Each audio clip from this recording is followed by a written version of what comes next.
I know, every time you have a mediation task, you feel super stressed because you simply don't know where to start from. There is simply too much information and not enough time. But I know why that happens. It happens because you don't have a simple plan. In today's video, I want to share with you 10 steps that you need to follow every time you do a mediation activity. Stay with me. Hello there, my name is Mónica and I'm an English teacher in the south of Spain. In today's video, I want to share with you and show you 10 basic simple steps every time you need to face a written mediation activity. But that doesn't mean that you cannot apply these rules to a spoken mediation activity. Okay? So the first step is basically read the task, you know that. But what happens after that? Well, number one would be to decide who is your reader? Who are you writing to? That's the most important step, because the way you explain yourself and the way that you express yourself will be totally different if you're speaking to your best friend, to your mother, than otherwise if you're speaking to your boss. Okay, so decide who is the reader to adapt your language. Another factor that you must consider is the level of language that that person has. For instance, if your best friend is a native speaker, for example, she's an American lady, then obviously you don't need to adjust or simplify the level of language because she will be able to understand you completely. However, if that person has a very low command of English, then obviously your level of English needs to be adapted and simplified so that the other person can understand you. So let's imagine that your reader is going to be your best friend who is a native speaker, okay? Obviously, the kind of text that you're going to write is an informal one, a colloquial one, since she's your friend. So elements that you might include or use in your mediation activity would be, for instance, an informal greeting and also an informal farewell. So you're not going to say a simple "how are you," but perhaps something more natural and more colloquial, like "how are things" or "how's life?" And the same happens when you say goodbye. Okay, you might say something like "gotta run now" or "catch with you later." Something that it's considered not as formal. Okay, so other elements you might include in your informal text might be, for instance, phrasal verbs, contractions, or even idioms if you can, because all these elements are characteristic of a more informal and colloquial text. Obviously, with this, I'm not saying that every single mediation task needs to have these elements, but instead, if you are faced with an informal mediation activity and the type of reader is close to you, then it would be natural for you to use any of these elements. Number two, the second factor that you must consider is the type of text you are required to write. So in your task, read carefully if it says, for example, if you need to send an email, or perhaps it's a WhatsApp text message, or even a post-it note. Obviously, depending on the type of text, your text will change and will be totally different because each of them has a specific format. So for instance, if it's an email, don't forget to include the space for the subject, okay? And you might write the subject of your message. However, if it's a post-it note, then obviously you don't even need to say hello or goodbye because it's a very short space for you to write. So obviously, depending on the text, your message and your text will change too. You must be aware of what mediation strategy or strategies you must use for this activity. So depending on the activity that you're given, obviously you will have to use or you will have to put into practice certain and specific mediation strategies. If you're not aware of what strategies I'm talking about, I'll give you some examples. There is the strategy of translating, because if you have a mediation that is interlinguistic, so Spanish to English, for example, you must use some translating strategies.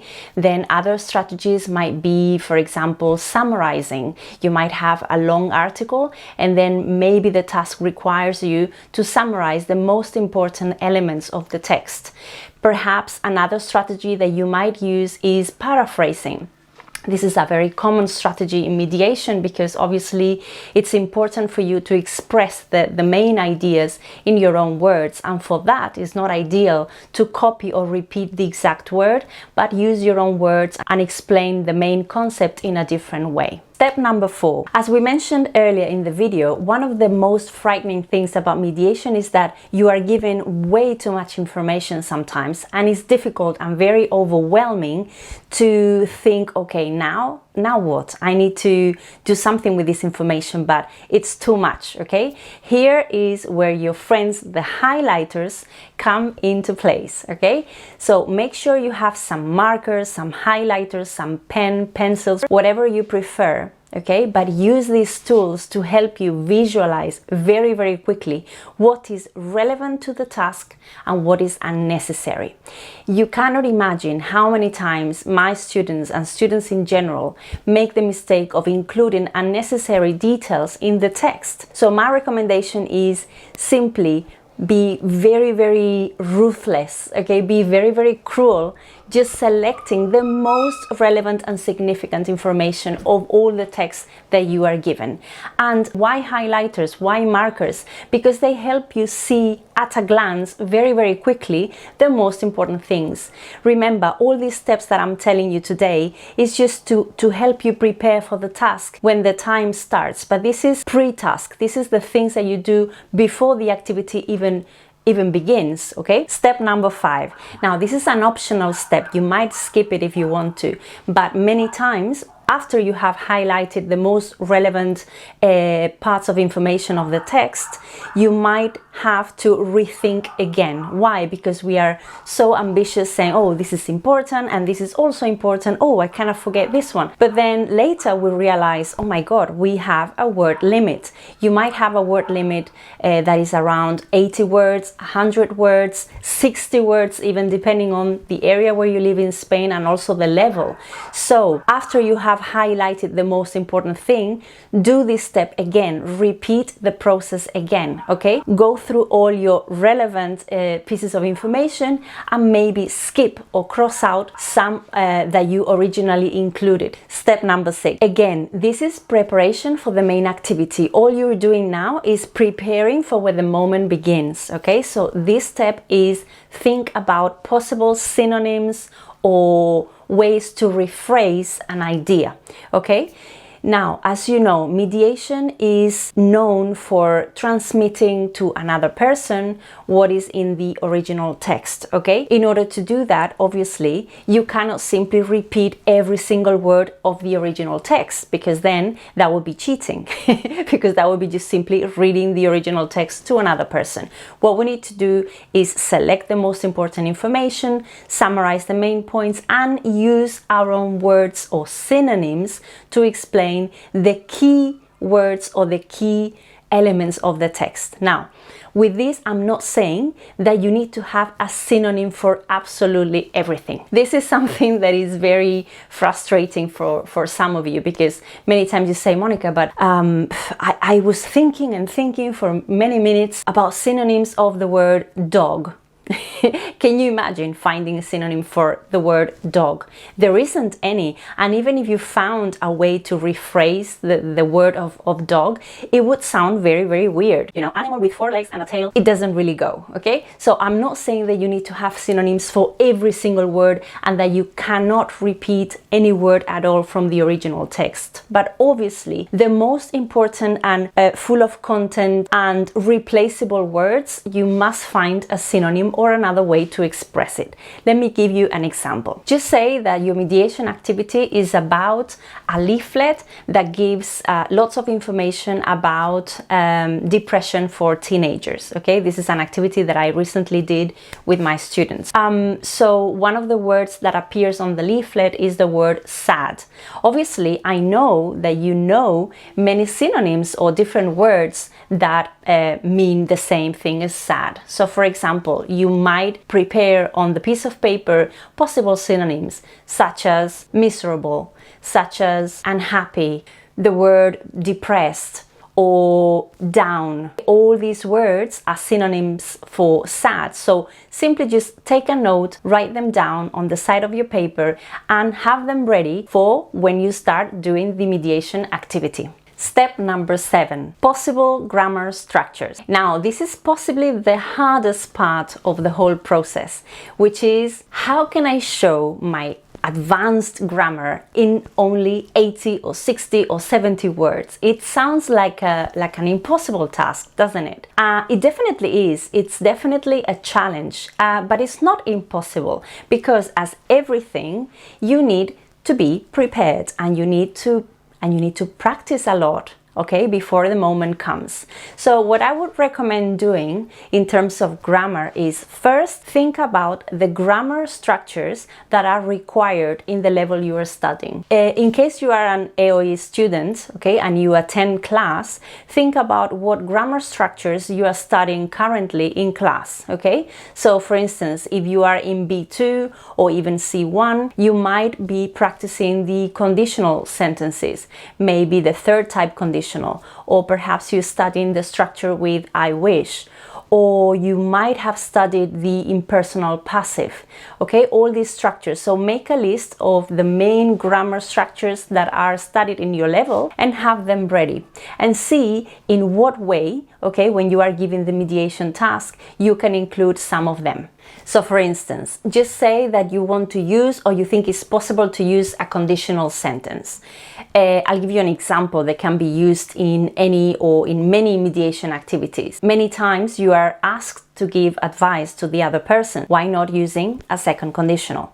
If I were you, I would go for a checkup, okay? Now, if you want to make it a little bit more complicated, you might say, if it was up to me, I would get a checkup. Okay, so it's the same thing, but a little bit more advanced. Now, before we said that another structure that could be used could be an impersonal passive. Let me give you an example. Impersonal passives are sentences that begin with it is said, it is believed, it is considered, okay? So for instance, you can say, it is said that socializing once a week improves your overall health. Before, I gave you the idea of using perhaps cleft sentences. Cleft sentences, in case you don't know, there is a video that I did some time ago explaining the concept and how you can use them, but basically it's a sentence that begins with a specific word, for example the word what, and then the order is inverted so that the whole content of the sentence goes at the end, and you need to kind of wait to see what you want to say. Imagine the mediation activity is about helping your friend using credit cards because she's or he's a shopaholic, okay? One cleft sentence could be, what you should avoid doing is making purchases with a credit card. One final grammar structure that might be useful could be question tags, okay? Question tags are those little questions that we place at the very end of a sentence that can replace our Spanish no, sí, verdad, okay? So imagine your situation is about the coronavirus, of course, the star topic of the moment. So imagine you want to ask your friend anything about the symptoms. So you might ask your friend, you haven't noticed any symptoms, have you? Okay, so by using question tags, you are using and showing your grammar level, and at the same time you're using some informal structures that help you give or show your vocabulary level. And also it really goes well in the context, since they are quite informal and they are very, very useful when you have an informal or colloquial context, say with friends or with family. As I said before, this will all depend on the level you are studying. Obviously, all these grammar structures are not applicable for every single level. Just say that you are studying the B1 level, the intermediate level, then using an impersonal passive might be a little bit too much, but perhaps you can concentrate on using, I don't know, a relative clause, for instance. So just think about what structures are appropriate for your level and make a list and try your best using them. Step number 8. Now that you have gone through the most difficult and challenging parts, which is, I would say, the vocabulary and the grammar, it's also time to think about the connectors, okay? What linking words are you going to use to help you join your ideas and your arguments, okay? In this section, I'm going to give you some ideas of what possible connectors you can use and also prepositions, okay? So for instance, of course, if, say, you need to talk about several things or make a list of things or tips or pieces of advice or whatever it is, you might need, or you are going to need, connectors to sequence, okay, those elements. So obviously, first, secondly, in the third place, okay, moreover, furthermore, etc. However, be very aware of what register and what register you are required in your task, because if you're speaking to your grandmom or to your best friend, try to sound less formal, okay, a little bit more colloquial. So perhaps by saying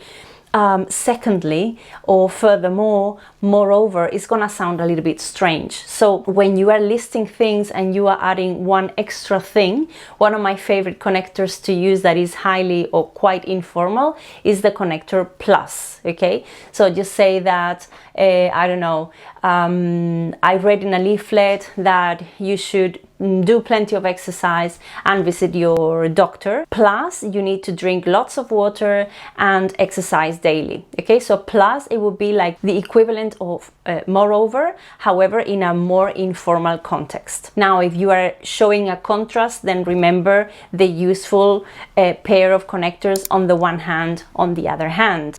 And one preposition or complex preposition that is quite useful in mediation activities is the preposition in order to, okay? Because normally in mediation activities you might need to explain what is something for. So for example, okay, you need to get vaccinated in order not to get the virus, okay? So in order to proves very, very useful in this kind of activities. Step number 9, make the first draft. Okay, what is draft? Un borrador. Okay, a piece of paper when you write all your ideas, everything that is in your head, you put it in paper. This is a very, very important step, because many times we make the mistake of starting writing straight away your mediation activity without preparation, and this is not the case in any written activity, not only in mediation activities, but in written activities in general. It's so important, the process of making or writing a draft, okay, because here is where you are going to just take everything that is in your head and put it on the paper, and later you are going to edit it, make it better, cross out elements, add some more. Okay, it's a very long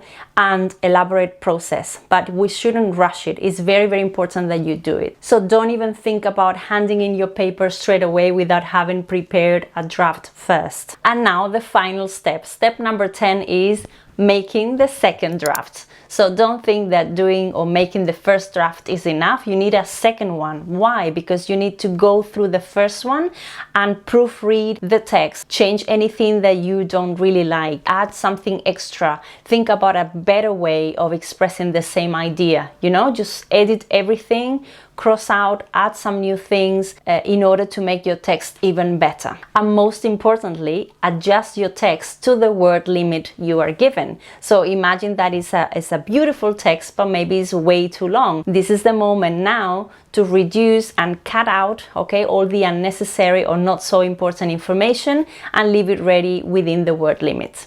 And the final tip is, of course, tap yourself on the back, okay? Say congratulations, you did a fantastic job. This is not an easy task, okay? We are getting familiar with this type of activities, okay? So the most important thing is that you did it and that you are trying, okay? So I'm very, very proud of you.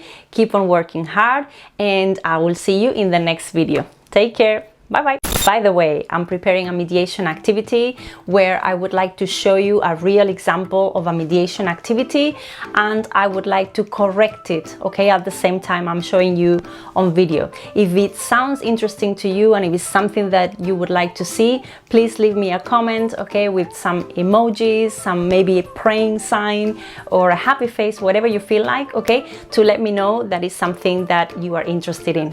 Thank you so much, and I'll see you very soon. Bye.